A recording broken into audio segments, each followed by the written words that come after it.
ሰላም ጤና ይስጥልን ውድ አድማጭ ተመልካቾቻችን፣ በመከታተል ላይ የምትገኙ ጃኖ ቅማንት ሚዲያ ነው። ወቅታዊ ጉዳያችን አሁን ጀምሯል። በዛሬው ወቅታዊ ጉዳያችን የተለያዩ መረጃዎችን ወደ እናንተ እናደርሳለን። እስከ ፕሮግራማችን ፍጻሜ አብራችሁ እንድትቆዩ እየጋበዝን በዛሬው ወቅታዊ ጉዳያችን የቅማንት ተወካዮች በአፍሪካ ህብረት ተሳትፎ አድርገዋል። እንዴት ተሳተፉ? አጠቃላይ ሁኔታ ውስጥ ምን ነበር የሚለውን እናነሳለን። ሌላው በምዕራብ ጎንደር ዞን ባለስልጣናት በቅማንት ህዝብ ላይ እየደረሰ ያለውን ዘር ተኮር ግፍሱን የምናነሳ ይሆናል። በመቀጠልም የአማራ ልሂቃን የሚያደርጉትን አጠቃላይ ትግል የተመለከቱ ችግሮችንም ምንድነው በአጠቃላይ እዛ ውስጥ ያለውን ችግር የምናነሳበት ይሆናል። በመጨረሻም አንድ የታሪክ ተመራማሪ ፕሮፌሰር ሰሞኑን አርፈዋል። ፕሮፌሰር ላጲሶ ማለት ነው። እሳቸውን የተመለከተም መረጃ ወደ እናንተ እናደርሳለን። ለዛሬው በስፋት የምናያቸው እነዚህ ናቸው። በድጋሚ አብራችሁ እንድትቆዩ የአክብሮት ግብዣችን ነው። የዘንድር አብሮኛለን ሰፊውን ጊዜ ወስዶ ማብራሪያ የሚሰጥበት ይሆናል። ዘንድር እንግዲህ ሰሞኑን የቅማንት ተወካዮች በአፍሪካ ህብረት የአፍሪካውያን ሀገር በቀል መሪዎች ፎረም በዛ መድረክ ተሳትፈዋል። የቅማንት ተወካዮች ማለት ነው። እነማን ናቸው አጠቃላይ የተሳተፉት፣ ምንድነው አንድምታው የሚለውን እሱን ብናነሳው የተሻለ ነው።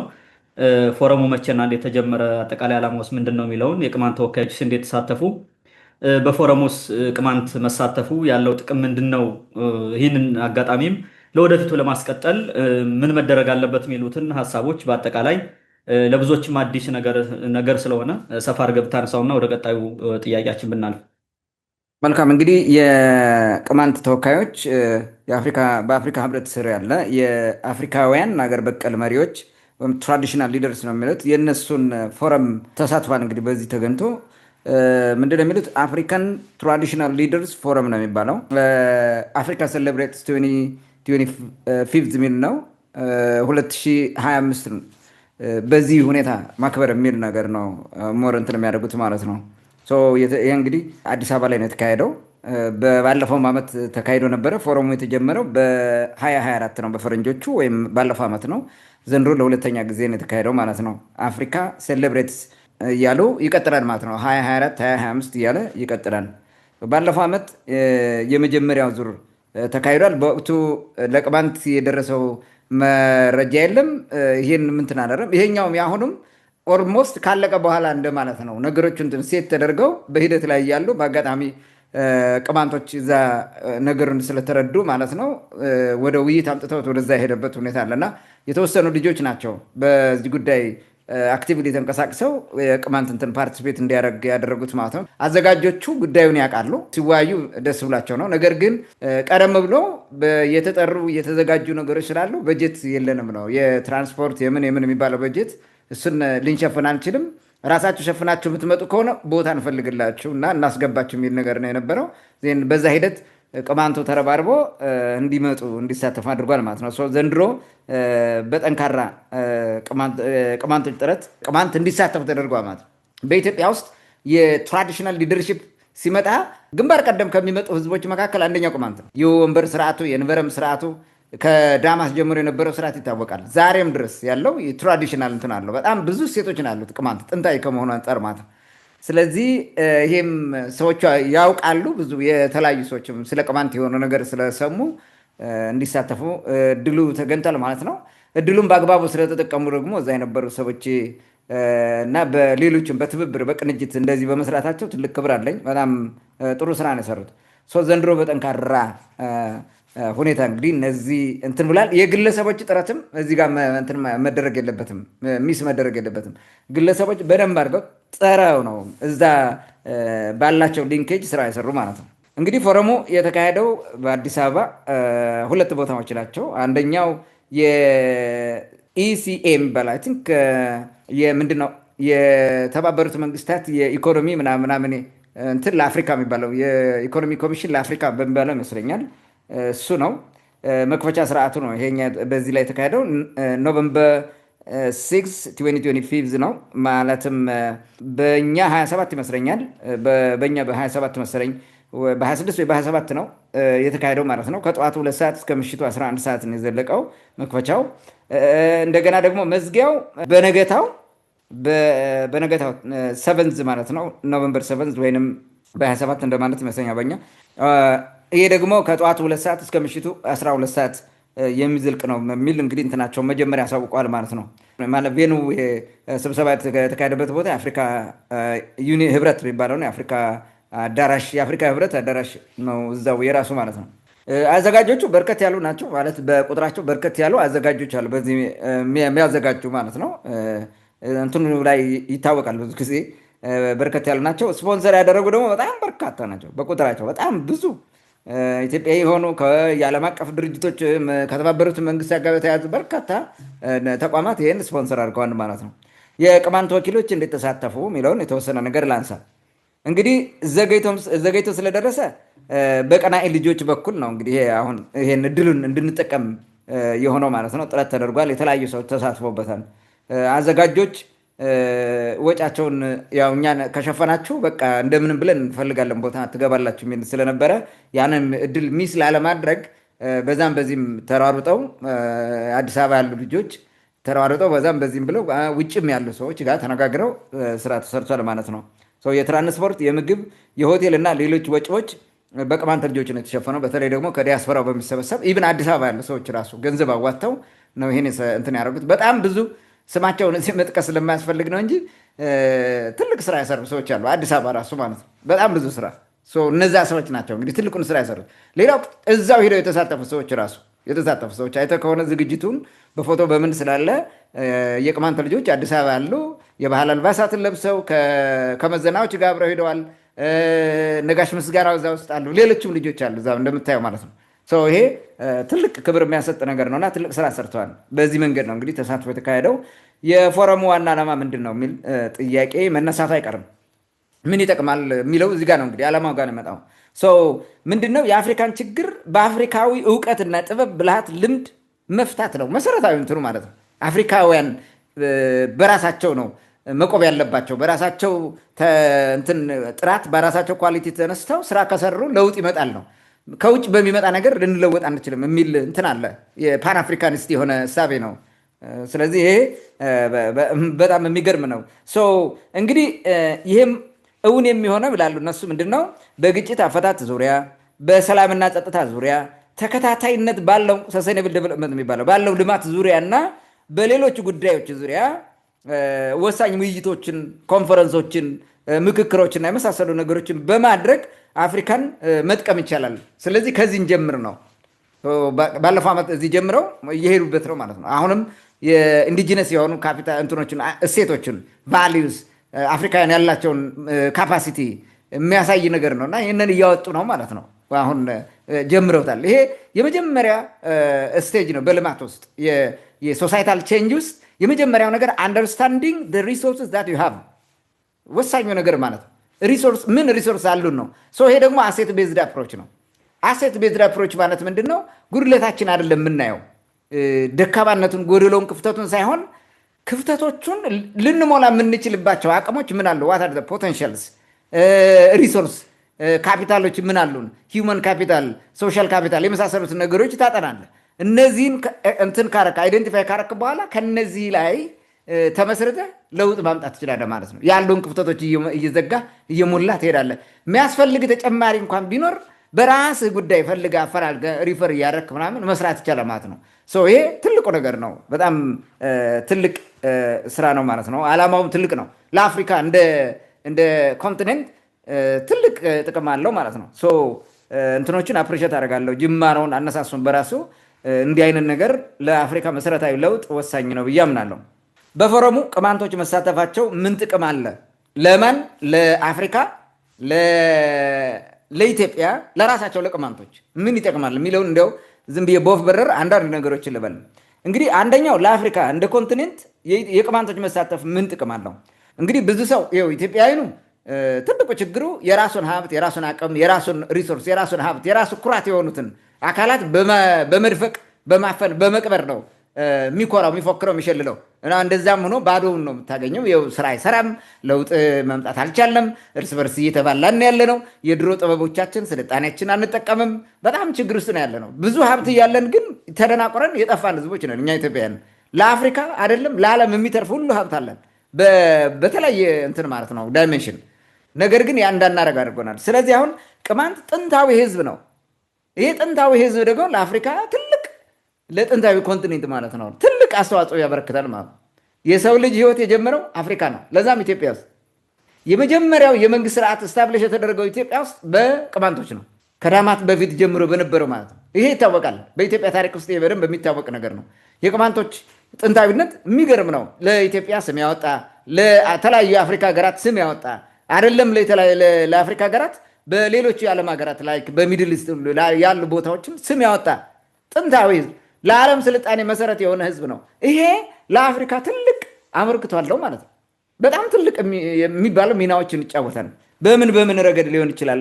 ይህንን ማየት እንችላለን። ቅማንቶች እጅግ በጣም ቀደምት ከሚባለው ጥቂት ህዝቦች መካከል ስለሆነ በርካታ እምቅ እሴቶች አሉት ማለት ነው። ለአፍሪካ ለውጥ፣ ለአፍሪካ ወደኋላ ተመልሰው በአፕሪሺየቲቭ ኢንኳየሪ ወደኋላ ሄደው ከእውነቱ ማለት ከነበረው ግሎሪፋይ ካደረግንበት ፖይንት ተነስተህ ወደፊት መምጣት ይቻላል ብዬ አስባለሁ። የተሻለ ለውጥ ለማምጣት የተወሰኑትን ላንሳ።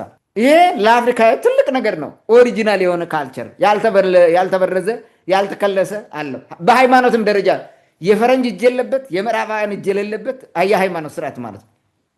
ይሄ የፈረንጆቹ ገብተው ያቦኩበት በመጽሐፍ ቅዱስም በምንም እያደረጉ የራሳቸው ሚና የተጫወቱበት አይደለም። የቅማንቶ የህግ ልቦና ስርዓት ማለት ነው። ከዛ በፊት የነበረ ነው። ከአዳም ጀምሮ የነበረው በተለይ ደግሞ ካማዊ ህዝብ የሚጠቀሙበት የነበረው እሱን ነው ይዘው የተመጡት።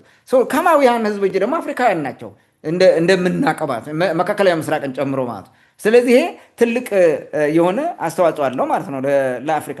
ሌላው ኦሪጂናል የሆነ የአስተዳደር ስርዓት አላቸው ቅማንቶች። የእንበረም ስርዓት፣ የወንበር ስርዓት የሚባል ኦሪጂናል ይሄ ነው። እንዲያውም ቅድም እንዳልነው አፍሪካን ትራዲሽናል ሊደርስ ፎረም ነው የሚባለው። የአፍሪካ ሀገር በቀል መሪዎች ፎረም ወይም ስብሰባ ብለው መገናኛ በአንድ መከማቸት መጥተው መወያየት መራሱ ይሄ ነው እንትኑ ዋናው የአፍሪካን ትራዲሽናል ሊደርስ መሰብሰብና እንዲወያዩና ለአፍሪካ የተሻለ ሊደርሺፕ እንዲወጣ ማድረግ ስራ ነው። ስለዚህ ትልቁ ስራ እዚህ ጋር ነው የሚመጣው የእንበረሙ ስርዓት ማለት ነው። የእንበረሙ ስርዓት ትልቅ አስተዋጽኦ አለው ማለት ነው። በዚህ ላይ እንግዲህ ምን እንደሆነ ታውቃለህ። የእንበረም ስርዓት እንዴት እንደሚያስተዳድር ምን ያክል ዲሞክራት እንደነበሩ በዛ ዘመን ማለት ነው። በዛ ዘመን ምን ያክል ስራ ሲሰሩ እንደነበሩ ፐርፌክት በሆነ መንገድ እንትናችን ይሄ ህዝብ አስተዳደሩን ሲጠቀሙበት እንደነበረ ማየት እንችላለን ማለት ነው። ከላይ ያሉ ከታች ያሉ ሃይራርኪካሊ ራሱ እንዴት እንደሚሰሩ የነበሩ እንትን ጥሩ ተሞክሮች አሉ። ስለዚህ ይሄ ትልቅ አስተዋጽኦ አለው ማለት ነው። አፍሪካን አንደኛ ኩራት ነው በራሱ ይሄ መኖሩ ማለት ኩራት ነው። ሁለተኛ ይሄን ትጠቀመዋለህ ወደ አሁን ባለበት ወደ ሞደርን ላይፍ ወደ ሞደርን ታይም ሊደርሺፕ ታመጣውና በሆነ ፓርት ኢንተግሬት አድርገው ትጠቀመዋለህ ማለት ነው።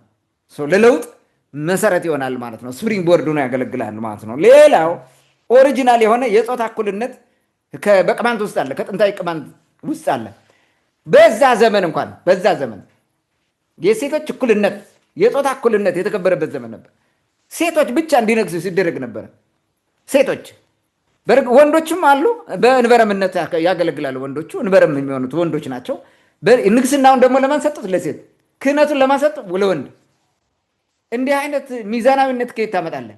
አሁን ያለው ዘመን ሰልጥነናል ብሎ ክህነቱንም ሊደርሽፑንም ጠቅል በኩል ለወንድ ነው የሰጠው። ትልቅ ይሄን ሲያበላሹ የአክሱም ስርወ መንግስት የሚባለው እና ኢዛና ይሄን ሲያበላሹ ተጋድሎ ፈጽሞ እንደገና ለመመለስ የሞከሩት በሴት ተመርተው ነው። የዮዲት ጌዲዮንን የመሰለች ንግስት፣ ድንግል ንግስት አምጥተው ታግለው ሞክረውታል።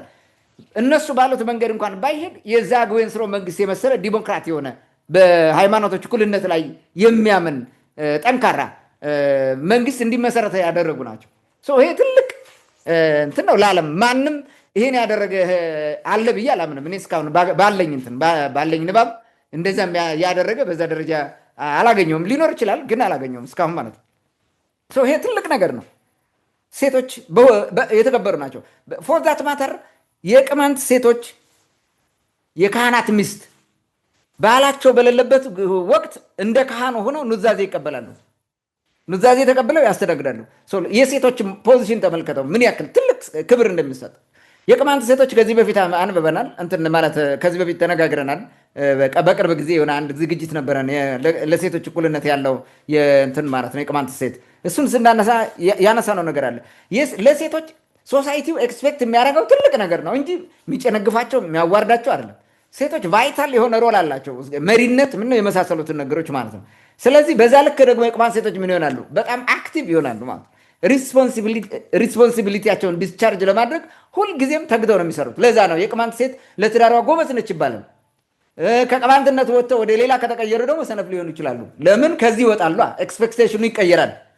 ቅማንቱ ኤክስፔክት የሚያደርገውና ተቀይሮ አማራ ሲሆኑ ኤክስፔክት የሚያደርጉት ነገር ሌላ ይሆናል። በዛ መንገድ ሊሰንፉ ይችላሉ። እንትኑ ኤክስፔክቴሽኑ ዝቅተኛ ከሆነ በዛ ልክ ነው የሚሰሩት ማለት ነው። ይሄ ትልቅ ነገር ነው ለአፍሪካውያን ማለት ነው። እና ይህን በአግባቡ ከተጠቀምንበት አፍሪካን እኛ ትልቅ ለውጥ እናመጣ እንችላለን ማለት ነው። አስደናቂ የችግር አፈታት ዘዴዎችም አለን እኛ። የሽምግልና ስርዓቱ የቅማንት ማለት ነው። ከዚህ በፊት የተለያዩ ነገሮችን አቅርበናል። የሚገርም አይነት የሽምግልና ስርዓት ነው ያለው። ቅማንት አብዛኛውን ጊዜ ችግሮችን በሽምግልና ነው የሚፈታው። ይህን ያክል ዘመን አብሮ ግሉ ሳይላላ የዘለቀበት ምክንያት ቅማንቱ በዚህ ምክንያት ነው። በውስጡ ማለት ችግሮችን ለውጭ አውጥተው ባለመስጠት በውስጡ በመፍታት ነው ለረጅም ጊዜ መጣው። ዛሬም ቢሆን ሽምግልና ከተባለ ቅማንት አያቅማማም፣ ይሄዳል። እንደዛ እንኳን በሽምግልና እያታለሉ ይገሉታል። ይሄን ስለሚያውቁ ማለት ነው። ሌላው አስደናቂ አፍሪካዊ ታሪክ አለን ቅማንቶች። አስደናቂ አፍሪካዊ ታሪክ አለን፣ የሚገርም ታሪክ ማለት ነው። ይሄ ለአፍሪካ ትልቅ አሴት ነው። ይህንም ማየት እንችላለን። ጥንታዊ አፍሪካዊ ቋንቋ አለን በሚገርም ሁኔታ። የመጀመሪያው የሰው ዘር ቋንቋ ነው ተብሎ ሊገመት የሚችል ይሄን እንትን አድርገን ኢንቱ ኮንሲደሬሽን ወስደን ጥናት ምርምር እንዲካሄድበት የሚያደርግ ማለት ነው። ፈርስት ላንጉጅ ኦፍ ዘ ወርልድ በእኔ አንደርስታንዲንግ። ምክንያቱም የመጀመሪያው ሃይማኖት የሚቀደሰው በዚህ ቋንቋ ነው። አብዛኛው የቆዩ የአፍሪካውያን ስሞች ስትመለከት ከቅማንተኛ ጋር የተያዙ ናቸው። ኢትዮጵያ ብትወስደው ቅማንተኛ ነው። ዛምቢያ ብትወስደው ቅማንተኛ ነው። የዛሚ ወንዝ መገኛ ማለት ነው። ዛሚ ላንድ ማለት ነው። ላንድ ኦፍ ዛሚ እንደ ማለት ነው። ዛምቢያ፣ ናሚቢያ፣ ኑቢያ፣ ጋምቢያ ምናምን የሚሉት ማለት ነው። ኑቢያ ከኖህ ጋር የሚያዝ ነገር ነው። በሚገራር ማለት ነው። ጥንታዊ ቋንቋ ነው። ለጥንታዊ ቦታዎች ደግሞ ጥንታዊ የሆነ ሚስጥር አለው። ያን ይተረጉማል። ዛሬ ኢትዮጵያ ውስጥ ያለው ማየት ትችላለን። ይሄ ትልቅ እንትን አለው። ሌሎችም ብዙ ሴቶችን ማንሳት እንችላለን። ስለዚህ የአፍሪካ ህብረት ብቻ ሳይሆን አፍሪካውያን ከቅማንት እነዚህና የመሳሰሉትን ጥቅሞች እናገኝ እንችላለን ማለት ነው። እናም አፍሪካ እንደ አህጉር በሚፈልገው እንግዲህ አሁን እየጣረው ባለው ራስን በራስ የማሳደግ ራስን በራስ የመምራት በጽኑ መሰረት ላይ የመቆም በጽኑ መሰረት ብቻ ሳይሆን አፍሪካዊ መሰረት ላይ የመቆም እንቅስቃሴ ላይ ቅማንቶች ትልቅ ሚና አላቸው ማለት ነው። እንግዲህ ቀጥዬ ለቅማንቶች ምን ሚና አለው? አሁን ለቅማንቶች ለራሳቸው መሳተፋቸው ምን ጥቅም አለው የሚል ነገር እናንሳ። እንግዲህ ይሄ ሁለት እንትን ነው፣ ዱዋል ነው ማለት ነው። በዚህ ወደ ለአፍሪካ የሚጠቅም ነው፣ ለኢትዮጵያ የሚጠቅም አለው። በሱ ደግሞ ለቅማንት የሚጠቅም ነገርም አለው መሳተፉ። እንግዲህ የታፈነው ቅማንት ለዓለም ማህበረሰብ ይታወቃል ማለት ነው። ታወቀ ማለት ነው። ባለፈው ባህር ዳር ላይ የነበረው አዲስ አበባ ላይ የተደረገው ከምክክር ኮሚሽኑ አሁን የምክክር ኮሚሽኑ መፍትሄ ያመጣል ለውጥ ያመጣል ብዬ አላምንም። እሱ ለብልጽግና የሆነ ነገር ነው። ግን በዚህ ሂደት ግን ጠቅሞናል። ቅማንቶች እንዲታወቁ ወጋቸውን ባህላቸውን እንዲያወጡት የህግ ልቦናው ስርዓት እንዲታወቅ አድርጓል። በዛ ደረጃ ሆዳት ማተር ያስተናገዱ ሰዎች እዛ የምክክር ኮሚሽን ውስጥ ያሉት ሰዎች አደንቃቸዋለሁ። ወጥተውም በሚዲያም ተናግረዋል ይሄን ነገር ማለት ነው፣ ስለ ቅማንቶች ህግ ልቦና ስርዓት። ይሄ የሚደነቅ ነው እውነቱን ለመናገር። የዋናው ጎሉ ላይ ሌላ ቢሆንም በዚህ በኩል ትልቅ እንትን አላቸው። ክብር አለኝ እኔ ለአዘጋጆቹ ማለት ነው። በዛ ደረጃ ማሳተፋቸው እግረ መንገዱን ደግሞ ቅማንተን ፕሮሞት አድርጎልናል ማለት ነው። አሁንም ያ ነው የሆነው። የአፍሪካ ህብረት ላይ መሳተፍ ዓለም አወቀን ማለት ነው። ጠፍቷል የለም እያለው የተደበቀ ቅማንት ወጣ ማለት ነው። ይሄ ትልቅ ጥቅም አለው ለቅማንቶች ማለት ነው። ሌላ በርካታ ዓለም አቀፍ ድጋፎችና ጥበቃዎችን ይደረግልሃል አሁን ከዚህ በኋላ ማለት ነው። ዓለም አይኗን ወደ ማን ታመጣለች? ወደ ቅማንት። ከዚህ በኋላ ቅማንትን የሚከታተለው ይበዛል ማለት ነው። እንዲሁ ዝም ብሎ አፍኖ ማጥፋት የሚባል ነገር በቀላሉ ሊሆን አይችልም ከዚህ በኋላ። ሌላው ትግላችን ዓላማውን መታ ማለት ነው። እኛ የምንፈልገው እንደዚህ ነው። የታገልነው መስዋዕትነት የከፈልነው እየከፈልንም ያለ ነው። ነገም የምንከፍለው ለዚህ ነው። ቅማንት ዓለም እንዲያውቀው ለምን ታፍኖ ይቀራል? ጥንታዊ ህዝብ ለምን ዋይ ለዓለም ለተፈጠረለት ዓለም ኮንትሪቢዩት ማድረግ ያለበትን ነገር ኮንትሪቢዩት እንዲያደርግ ነው የምንታገለው። ቋንቋችን፣ ወጋችን፣ ባህላችን፣ ታሪካችን እንዲወጣ እሴቶቻችን እንዲወጡ ዓለም እንዲጠቀምባቸው ነው። ስለዚህ ይህንን የማድረግ እድል ተፈጠረ ማለት ነው። እድል ተፈጥሯል እና ትልቅ ነገር ነው። ይህንን ማየት እንችላለን። ከብዙ አካላት ጋር አስተዋውቋል። ሊንክ ተፈጥሯል ማለት ነው። ሊንክ እንዲፈጥር አድርጓል። ይሄኛውን ማየት እንችላለን። ሌላው ይሄ አሁን ከትግል ጋር በተያይዞ በቅድም ካነሳሁት ጋር ቋንቋችን፣ ወጋችን፣ ባህላችን እና ትውፊቶቻችን የመሳሰሉት እሴቶቻችን ይጠበቃሉ ማለት ነው። ሪቫይታላይዝ እንዲደረጉ ይደረጋሉ። ነገ የላንጉጅ ሪቫይታላይዜሽን ተቋም መስረተ ገንዘብ ብታፈላልግ በቀላሉ ታገኛለህ ማለት ነው። አፍሪካ የሆነ የገንዘብ ምንጭ ታገኛለህ፣ ሌላውም ዓለም ያግዛል ማለት ነው። በዚህ መሳተፍ ትልቅ ነገር ነው ለዓለም እንትን ስለተደረገ ማለት ነው። ሌላው በአፋኞች ላይ አዎንታዊ ጫና ይፈጥራል ይሄ ጉዳይ ማለት ነው። አዎንታዊ ጫና ይሄ ህዝብ በዚህ በኋላ አፈነን አላስቀረነውም። ስለዚህ ማድረግ ያለብን ማክበር ነው፣ ጥያቄው መመለስ ነው ወደሚል ይመጣሉ። አዎንታዊ በሆነ መንገድ ተጽዕኖ ያድርባቸዋል ማለት ነው። ሳይወድ በግድ ይህን ህዝብ ሊያፍኑት አይችሉም። ከዚህ በኋላ ማፈኛ መንገድ የላቸውም። እንግዲህ የሚያሳዝነው ግን እዚህ ጋር በተያያዘ በዚህ ቀን ቅማንቶቹ ስራ እየሰሩ በአፍሪካ ይሄ አሁን ያልነው ፎረም ላይ ስራ እየሰሩ ጎንደር ላይ የሄደው የጠቅላይ ሚኒስትሩ ቡድን ጠቅላይ ሚኒስትሩ መርተው የወሰዱት ጎንደር ላይ ሄደው የፖለቲካ ቡድን ሲያበላሹ ለመጣ ጎንደር ሄደው ቁጭ ብሎ ማጎድ ጎንደር ባህር ዳርና አማራ ክልል የሚባለው ማንም ሊያዝበት አይችልም። አማራ ብቻ ነው የሚያዘው። ምን ማለት ነው? ቅማንትም የለም ሌላም የለም ማለት ነው። ጎንደር ለዛም ከዚህ በፊት አንስተነዋል። እንዲህ አይነት አዋራጅ የሆነ ንግግር ለክብር የማይመጥን ኃላፊነት የጎደለው ንግግር አድርገው መጡ በሚያሳዝነው ሁኔታ። ያ ቢሆን ግን ባያረጉም ግን ለራሳቸው ነው ክብራቸውን ያጡት እንጂ ዓለም አውቆናል፣ በቀጣይም ያውቃል። ይህንም እኔ የሚያስተካክሉት ይመስለኛል። ጠቅላይ ሚኒስትሩ ይህን ማስተካከል አለባቸው። ትክክል አይደለም ንግግሩ፣ ለጊዜያዊ ፖለቲካ ጥቅም ተብሎ የተነገነ ነገር ነው እንጂ እውነታውን ያውቃሉ። ከዛ አንጻር ቢመለከቱ ተመልሰው ጥሩ ነው። ለኢትዮጵያም ጥሩ ስላልሆነ ማለት ነው። ለራሳቸው ክብር ነው ምንትን የሚሉት። ሌላው የቅማንት በዚህ በፎረሙ መሳተፉ ለኢትዮጵያ ያለው ጥቅም ምንድን ነው ነው? እንግዲህ ኢትዮጵያ ጥንታዊት ሀገር ነች፣ የሰው ዘር መገኛ ነች፣ ትልልቅ ታሪክ አላት፣ የ3000 ዓመት ታሪክ አላት ምናምን የሚባሉ አሉ። በምን ታውቋለህ? ያለ ቅማንትን ሳታውቅ ይህንን እኮ ቅማንትን ሳትይዝ እኮ አያውቁትም። በምንም መንገድ አያውቁትም። በምንም መንገድ ማለት ወደዛ ከገፉም ከአክሱም እንኳን ማለፍ አይችሉም። ሌላውን አያውቁትም። ስለዚህ ይሄ ኢትዮጵያ ሙሉ የሚሆን እንትን ይኖራታል ማለት ነው። ትልቅነቷን የበለጠ ያተልቅላታል፣ የበለጠ ደግሞ ግዙፍ ያደርግላታል ማለት ነው። ይሄ ኢትዮጵያ የትልልቅ እሴቶች ሀገር እንድትሆን ያደርጋል ማለት ነው። እርግጠኛ እውን ያደርጋል። አይተህ ከሆነ ብዙ ጊዜ አውሮፓውያን የሆነ ሀገር መጥተው ስለ ኢትዮጵያ ሲያጠኑ ምናምን ስታይ አብዛኛውን ጊዜ ፎከስ የሚያደርጉት የኢትዮጵያ ኦርቶዶክስ ተዋሕዶ ቤተክርስቲያን ላይ ነው፣ የመንግስትም ስለሆነ ማለት ነው። እንደዚህ አይነት ነገር ነው እንጂ የቀደሙ ከዛ በፊት የሚቀድሙ የቆዩ እሴቶች ላይ ፎከስ አያደርጉም። ይሄ ታፍኖ ነው የቀረው። አሁን ግን ይሄን ሲጨምር ኢትዮጵያ ምን ይሆናል? በጣም ግዙፍ ይሆናል። ኢትዮጵያ ዝናዋ በራሱ ማለት ነው። አፍሪካዊት ሀገር ለአፍሪካ መመስረት ዋና መሰረት የሆነች ሀገር፣ የአፍሪካ መቀመጫ ሀገር የበለጠ ትልቅ ክብር ታገኛለች እንደዚህ ሲሆን ማለት ነው። ይህን ፖዚቲቭሊ ካሰቡት ነው። ኔጌቲቭሊ ለሚያስቡት ይሄ ጥፋታችን ነው ብሎ ነው የሚያስቡት እንጂ ጥቅም ነው ብሎ አያስቡትም። ሌላው ተጨፍና የጨፈለቀቻቸውን ህዝቦች ጥንታዊ ህዝቦችና እሴቶቻቸውን እንትን እንድትንከባከብ ተመልሳ ማለት ነው እንድትከባከብ እንትን ይሰጣታል። የማሰቢያና የማንሰላሰያ ጊዜ ይሰጣታል። ቁጭ ብላ እንድታስብ ያደርጋታል። የግዴታ ነው፣ ሳትወድ በግድ ማለት ነው። በዚህ ምክንያት በርካታ ፕሮጀክቶች ይመጣሉ። እንደ ቅማንት የመሳሰሉ ሌሎችም ጥንታዊ ህዝቦች የተለያዩ እሴቶች አላቸው ከሊደርሽፕ ጋር ተያይዞ እነዚህን ታወጣለህ ማለት ነው። ስታወጣ እነዚህም ለማሳደግ የሚመጡ ፕሮጀክቶች ይኖራሉ። የተለያዩ ሪሶርሶች ይፈሳሉ ማለት ነው ወደ ኢትዮጵያ። ይህንም ማየት እንችላለን።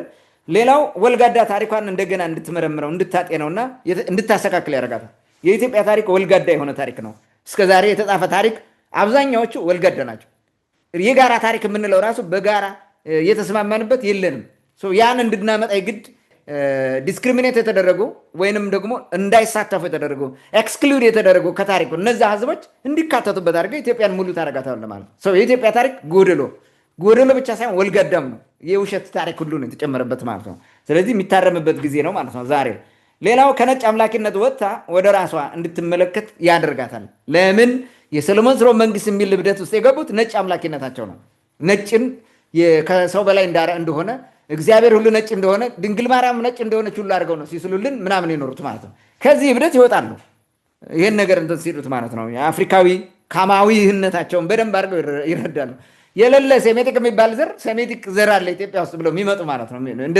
እንዲህ አይነት ነገር ውስጥ እንዳይገቡ ያደርጋቸዋል። በእርግጥ አሁን ዘመኑ ቴክኖሎጂው ምኑም ጫና እየፈጠረባቸው ብዙ ነገር ማወቅ ጀምረዋል። ላይ አሁን የደም ሀረጋቸው በየት በኩል ካማዊ እንደሆነ አውቀውታል።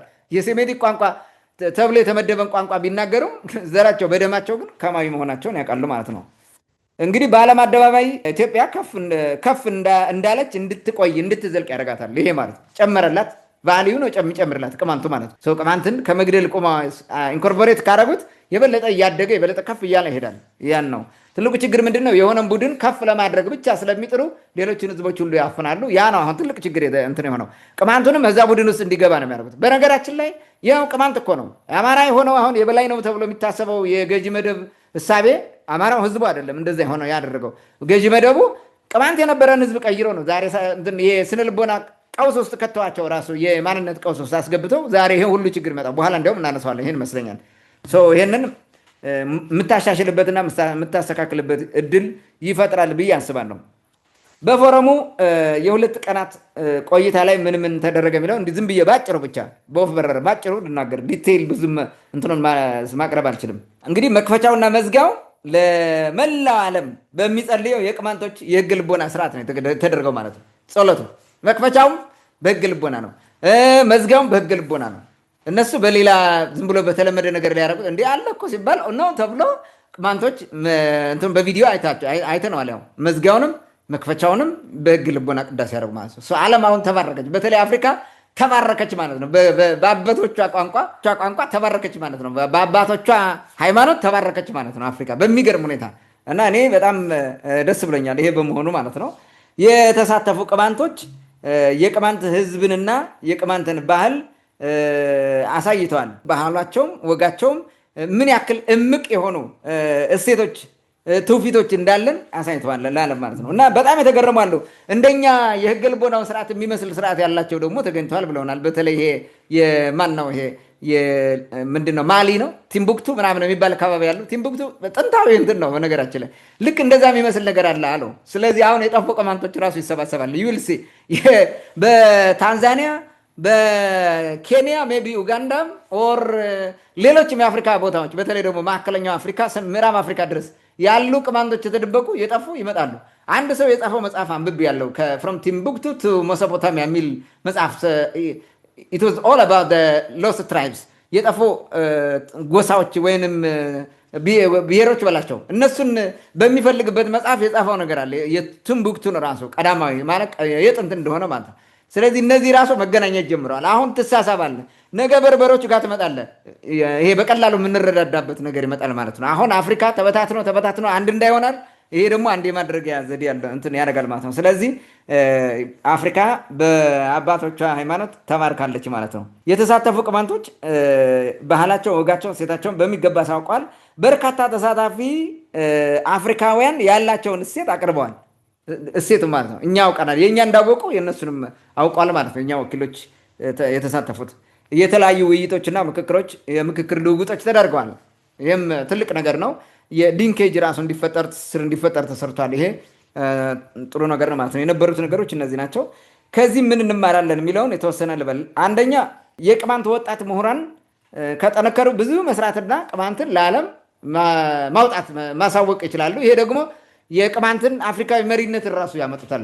በራሱ አሁን መሪነት የምንሆነው በጉልበት በምናምን በምኞት በተስፋ ሳይሆን በእሴቶቻችን ማለት ነው። መሪ ልንሆን እንችላለን። ምንም እንትን የለውም እኮ ግልጽ እኮ ነው ያለውን ነባር የሆነውን ነገር እውነት ጀኒውን የሆነ ነገር ስላለን ማለት ነው። ይሄን ማየት እንችላለን። ሌላው ቅማንትን ለዓለም የበለጠ ለማስተዋወቅና ዘላቂ ስራ ለመስራት ተቋም መገንባት ተቋም መመስረት እንዳለብንም ያመላክታል። እዚህ ጋር ማለት ያለ ተቋም ሊሆን አይችልም። አሁን እነዚህ ሰዎች እንዲሳተፉ የተደረጉት ወይም እዛ ሂደው ፓርቲሲፔት እንዲደረግ የተደረጉት በዛም ተበታትነው ባሉ ታጋዮች ጥረት ነው። በውጭም በምንም ካሉ ተሰባስበው ቀናይ የሆኑ ቅማንቶች በጋራ ነው የሰሩት ይህን ማለት ነው። አዲስ አበባም ያሉ ምን ያሉም በተለያየ ቦታ ይሄ ትልቅ ነገር ነው። ይህንን ያመለክታል። ተቋም ማቋቋም አለብን የሚል አይነት ነገር እንትን አለው ማለት ነው። የተቋምን ፍላጎት ያሳያል። ሌላው ዓለም አቀፍ የሚዲያ ተቋማት ቅማንትን የተመለከቱ ዘገባዎችን በዲቴይል በሆኑ መንገዶች እንዲሰሩ ተጨባጭ ስራዎችን መስራት፣ መረጃዎችን መስጠት፣ መጋበዝ ራሱ እንድንሰራ እንዲህ አይነት ነገር መስራት እንዳለብን ያስተምረናል ማለት ነው። ቅማንቶች የበለጠ ውጤት ለማምጣት በሃይማኖትና በግል ጥቅም ወዘተ ሳይከፋፈሉ ጠንካራ የጋራ የመስሪያ እንትን ፈጥረው መቀጠል እንዳለባቸው ያመላክታል። ስንሰባሰብ ትልቅ ለውጥ እናመጣለን። ለመበታተን ጥቃቅን ምክንያቶች ነው የምንፈልገው። ለመሰባሰብ ደግሞ እንደዚህ አይነት ነገሮች አሉ። ልክ ማለት ነው። እኔ አንዳንዴ ትዝ ሲለኝ ይገርመኛል። ልክ ቅልማ የተሸለመ ጊዜ ዛሬ ዓመት ገደማ መስለኝ ባለፈው ዓመት ሲሸለም የአቢሲኒያን አዋርድ ሲወስድ ሁሉም ተሰባስበው ብዙ ነገር ሲያደርግ ነበረ። ከዛ በኋላ መቀጠል አልተቻለም። ያ ቅልማ ቀጥሏል፣ ምንም ችግር የለውም። ግን ቅልማን ሳንሰለች መደገፍ ያስፈልጋል ማለት ነው። ያን እንድናደርግ ያስፈልጋል። አሁንም በዚህ ተነቃቅተን እንትን ያደረግነው እሱን መቀጠል አለብን ማለት ነው። በተለያየ መንገድ አንዳንዱ ልክ ሕገ ልቦናን እንደዚህ ወጥተው አሁን በሃይማኖት ብዬ ያነሳበት ምክንያት ምንድን ነው? ሕገ ልቦና በዚህ መንገድ እየወጣ ዓለም እያወቀው ሲመጣ ሃይማኖታችን ሊያጠፉት ነው፣ ቅማንት ሁሉ ወደ ሕገ ልቦና ሊሄድ ነው ብለው እንትን የሚሉ አሉ። አሁን እንዲህ አይነት ስብከት የጀመሩ ሰዎች ፖለቲከኞች ማለት ነው። ቤተክርስቲያን ገብተው ራሱ አውግዙ፣ ወደዛ የሚሄደውን አውግዙ፣ ለዩ ምናምን የሚል አይነት ነገር የፕሮፓጋንዳ ስራ ጀምራል። በጣም በሚገርም ሁኔታ በዚህ ሰሞን በሚያሳዝን ሁኔታ ማለት ነው። ይሄ ቅናት ነው፣ ሰይጣናዊ ቅናት ነው። ባለፈው ተናግሬያለሁ። የሕገ ልቦናም ሆነ ኦርቶዶክስም ሆንክ ሙስሊምም ሆንክ ቅማንትነት ነው የሚያስገድልህም፣ ቅማንትነት ነው የሚያኖርህም እንጂ ሃይማኖት አይደለም። እዛ ጋር የፈለገ ነገር ቢሆን ክርስቲያን ነኝ ብትል ቅማንት ሆነ እስከተገኘ ድረስ አሁን እየተደረገ ያለው ነገር አይቀርልም ማለት ነው። ይህን ተናግረናል። እንደገና ደግሞ የምንታገለውና በቅማንትነት ነው ውጤት ልናመጣ የምንችለው አንድ ሁነን። ስለዚህ በሃይማኖት መከፋፈልና እንደዚህ አይነት ነገር ለመፍጠር የሚሞክሩ ሰዎች ቢታረሙ ቁጭ ብለው እንደገና ቢያንሰራስሉ ጥሩ ነው ብዬ ነው የማስበው። እና ሃይማኖት ነው፣ የግል ነው። የሰውም የግል ሃይማኖት የግል ነው። የሕገ ልቦና እምነት የሚከተል የሕገ ልቦና ነው። የክርስትና የሚከተል ክርስትና ነው። ሀብተ ዘምቅ እንደ ተከታዮች ነው። ግን ይሄ የፊውዳሉ ስርዓት የነፍጠኛው ስርዓት ሲያደርገው የነበረውን ዛሬ ሃይማኖትን ተጠቅመህ ቅማንቱን ከሕገ ልቦናው የእሴቶቹ እንዳይጠቀም ልታደርግበት የምትሞክረው ነገር ግን ትክክል አይደለም። ምክንያቱም ሕገ ልቦና ማለት ሃይማኖት ብቻ አይደለም። ለቅማንቶች ቋንቋቸው እዛ ውስጥ ነው ያለው፣ እሴቶቻችን እዛ ውስጥ ነው ያለው፣ ቅርሶቻችን እዛ ውስጥ ነው ያሉት። ስለዚህ ሕገ ልቦናን ማገዝ አንድ ክርስቲያን ሲያግዝ እንደ ሃይማኖት አይደለም የሚያግዘው፣ እንደ ባህል፣ እንደ ወግ፣ እንደ ታሪኩ ነው። ይህንን መታወቃል። በዚህ መንገድ ማወቅ ያስፈልገናል ማለት ነው። አንዳንድ እንደዚህ አይነት ያልሆነ ስራ የሚሰሩ ሰዎች አሉና በተለይ አዲስ አበባ መሄዳቸውና የስራ መስራታቸውን ባለፈው እንትን ሲመጣ ከነ ዩራኒየም በኩል የሚላክ የማይሆኑ ነገሮች አሉና ከዚህ አንጻር በደንብ አድርገን ስራ መስራት እንዳለብን ያመላክታል። ሌላው ቋንቋችን፣ ባህላችን፣ እሴቶቻችንና ታሪኮቻችን ማወቅ ግድ መሆኑን ያስተምረናል። ትግላችን ጫፍ ማድረስ የበለጠ ተደራጅተን ጫፍ ማድረስ እንዳለብን ስናደርግ ይሄ ነገር አሁን የጀመርን ነገር እያደገ ይሄዳል ማለት ነው። ይሄን ነው። ሌላው ምን ይደረግ የሚል ነገር እንደው ባጭሩ አንሳ። ምን ይደረግ? የጎደሉንን ተቋማት መመስረት። ተቋማት ያስፈልጉናል በብዙ መንገድ፣ እነዚህ መመስረት ያስፈልጉናል። ያሉንን ተቋማት ማጠናከር። በልማት በኩል ቅልማ አለን። ከፖለቲካ አንጻር ቅሌፓ የሚባል አለ፣ እየተጨላሞሰም ቢሆን ማለት ነው። ይህን ማጠናከር፣ ወደ ልቡ እንዲመለስ ማድረግና የበለጠ ማድረግ። ማይረባ ከሆነ ደግሞ ሌላ የፖለቲካ ተቋም መመስረት ያስፈልጋል። ተቋማት በጣም ወሳኝ ናቸው። ሌላው ከትምህርት ከቋንቋና በሌሎችም ሴክተርስ ራሱ ተቋማትን መመስረት ያስፈልጋል። ኢቭን አሁን ያለውን ዓለም አቀፋዊ ግንኙነት ለመፍጠር ራሱ ዓለም አቀፍ ግንኙነት የቅማንት ዓለም አቀፍ ግንኙነት ራሱ የሚባል አንድ ግብረ ኃይል መቋቋም አለበት። ተቋም ማለት ነው። በተቋም ደረጃ እውቅና ያለው ተቋም ተመስርቶ ስራ መስራት አለበት የሚል እንትን አለ። ሌላው ግለሰባዊ ጥረቶችን ተቋማዊ ማድረግ ያስፈልገናል። ግለሰባዊ ተቋማች በግለሰብ እነዚህ አሁን አዲስ አበባ ያሉ ልጆች በግለሰብ ተቋም እንትን ጥረው ይሄን ነገር አምጥተውታል። ኦፖርቹኒቲውን ተጠቅመንበታል። ስለዚህ ያን ተቋማዊ እንዲሆን ለወደፊቱ ቅማንት ሲባል የሆነ ተቋም በቃ የቅማንት ጉዳይ በተመለከተ የሚጠየቅ መሆን አለበት። የቅማንት ልማት ከተባለ ቅልማ ጋር ነው የምትሄደው ማለት ነው። ስለ ልማት ጉዳይ፣ ስለ ኤጁኬሽን ከሆነ ተቋም ሊኖረን ይገባል። የፖለቲካም ከሆነ ተቋም ሊኖረን ይገባል። የውጭ ግንኙነት የአፍሪካ ጉዳይ ይሄኛው አሁን ራሱ ማለት ነው ከኢንዲጂነስ ኖውሌጅ ጋር ትራዲሽናል ሊደርሽፕ ጋር ባለ ይሄን ደግሞ ተቋም ያስፈልገዋል ማለት ነው። በቀጥታ ሪስፖንሲብል የሆነ ማለት ሁልጊዜ ኃላፊነት ወስዶ የሚሰራ ተጠያቂም ጠያቂም ሆኖ የሚሰራ ማለት ነው ያስፈልጋል። ይሄን ነው የምለው። ይሄን በተደጋጋሚ እየተወያዩ መስራት ያስፈልጋል። ሌላው ከጓዳ ውስጥ ትግል ወጥተን ዓለም አቀፋዊ እናድርገው። ትግላችን ከጓዳ ውስጥ ወጥተን ማለት ነው። ብዙ ጊዜ በጓዳ በምናምን በውስጥ ለውስጥ ምናምን የሚደረጉ ናቸው። መውጣት አለበት በዚህ በኋላ ማለት ነው። ዓለም አቀፋዊ የሆኑ ቴክኖሎጂውን ተጠቅመን ብዙ ስራ መስራት እንችላለን። እንዳልኩት ተቋማትን በመመስረት ራሱ ማለት ነው። ሌላው ለቀጣይ ዓመት ለሶስተኛው ዙር የፎረም የአፍሪካን ትራዲሽናል ሊደርስ ፎረም መዘጋጀት ከወዲሁ በደንብ ስራ መስራት ያስፈልገናል ማለት ነው። የበለጠ ነገር ይዘን ለመቅረብ በርካታ የቅማንት እሴቶች የታጨቁበትን ሕገ ልቦናን መጠበቅ መንከባከብ ያስፈልጋል። መጠበቅ ሕገ ልቦናን ለመጠበቅ የግዴታ ሕገ ልቦና እምነት ተከታይ መሆን አይጠበቅብህም። የሀገሪቱ ሀብት እኮ ነው። እኔ ፎርዛት ማተር የኢትዮጵያ ኦርቶዶክስ ተዋሕዶ ቤተክርስቲያን ራሱ ልትንከባከበው የሚገባው ሃይማኖት ነው። የሕገ ልቦና ተቋም ማለት እንደ ተቋም እምነቱን አይደለም። አሁን እምነቱን አይደለም እዚህ ጋር እንደ ተቋም ለሀገር ያለውን ጥቅም ነው ማየት ያለብን። ሃይማኖቷ ራሷ የተመሰረተችበት እኮ ነው። የኢትዮጵያ ኦርቶዶክስ ተዋሕዶ ቤተክርስቲያን እንትኖቹ ብዙ ነገሯ ዩኒክ ነው። ይህን ደግሞ የተለያዩ የዓለም የታሪክ ጸሐፊዎች ጽፈውታል። ኢት ኢዝ ዩኒክ ቢኮዝ ኦፍ ትራዲሽናል የተለያዩ ባህላዊ እሴቶችን ትራዲሽናል እንትኖችን ቢሊፍ ሲስተም የነበሩት ልክ ከሕገ ልቦና ከምን ስለወሰደች ነው ብሎ ነግረዋል። ይህ እኮ መሰረቷ ነው። ስለዚህ ይህን መሰረቷ እንደውም ማገዝ ነው ያለበት፣ እንዳይጠፋ ማለት መንከባከብ ነው ያለበት። የኢትዮጵያ ኦርቶዶክስ ተዋሕዶ ቤተክርስቲያን እንደ ተቋም ብታስበው ቤተክርስቲያኗ አትቃወምም። ትልቁ ችግሩ ግን እንደ ግለሰብ እዛ ውስጥ ያሉ ሰዎች ጽንፈኛ ቅማንትን በማጥፋት ፖለቲካ ውስጥ የተጠመዱ ስለሆነ ለማጥፋት የሚያደርጉት ነው። ይሄ ሀፍረት ነው እውነቱን ለመናገር ማለት ነው። ሙስሊሙም ቢሆን ይሄን ሊጠብቀው ነው የሚገባው፣ ሌላውም ቢሆን ማለት ነው። ተቻችለ ጠብቀ ተገነዛዝበ ተከባብረ ነው መኖር ያለብን እና ይሄ ትልቅ እንትን ስለሆነ ጥበቃ ያስፈልገዋል። የሕገ ልቦና የአምልኮ ስርዓቱ ማለት ነው። ይሄ ሲጠፋ ብዙ ነገር ነው የሚጠፋው። የቅማንት ሴቶች፣ የኢትዮጵያ ሴቶች፣ የአፍሪካ ሴቶች ይጠፋሉ። እንዳይጠፋ መጠበቅ አለበት፣ መንከባከብ አለብን ማለት ነው።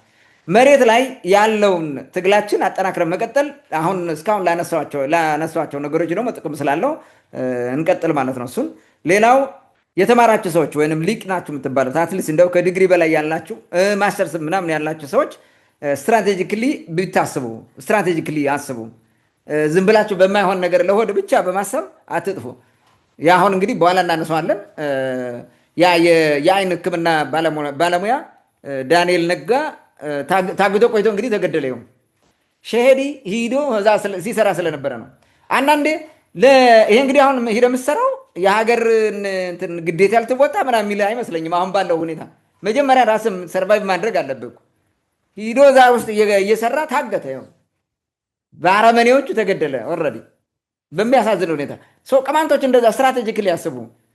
ስትራቴጂክሊ ማሰብ ምን ማለት ነው? ከቅማንት ጋር ከቅማንት ጎን ሆነ ባለው የበላውን ይበልተ የተቸገረውን ተቸግረ አብረ እየታገልክ ትግሉን ጫፍ በማድረስ ነፃነትህን ማረጋገጥ ነው። ነፃነትህን ስታረጋግጥ ሰላማዊ ህይወት ትኖራለህ። አሁን ባለው ሁኔታ የቅማንት ጥያቄ ሳይመለስ ጥያቄው ተሳክሎ ሳይመለስ የቅማንትን ህዝብ እናጠፋለን ብለው በሚንገላወዱ መከራቸውን በሚቆጥሩ ጽንፈኞች መካከል ሆነ እንዴት ሆነ ትኖራለህ? እንዴት ሰርተህ ትበላለህ? ይህ በጣም እንትን ነው። በማይሆን ቦታ እየሄዳችሁ አትሙቱ፣ አትገደሉ። የፈለገው ቢሆንም ተውት። በቃ እንደዚ አይነት ነገር መቸገር እኮ አያውቅትም። ቅማንት በየትም ሌላውን ስራ ሰርታችሁ ለምን አትበሉም? ሌላ ስራ ሰርቶ መብላት ይቻላል እኮ።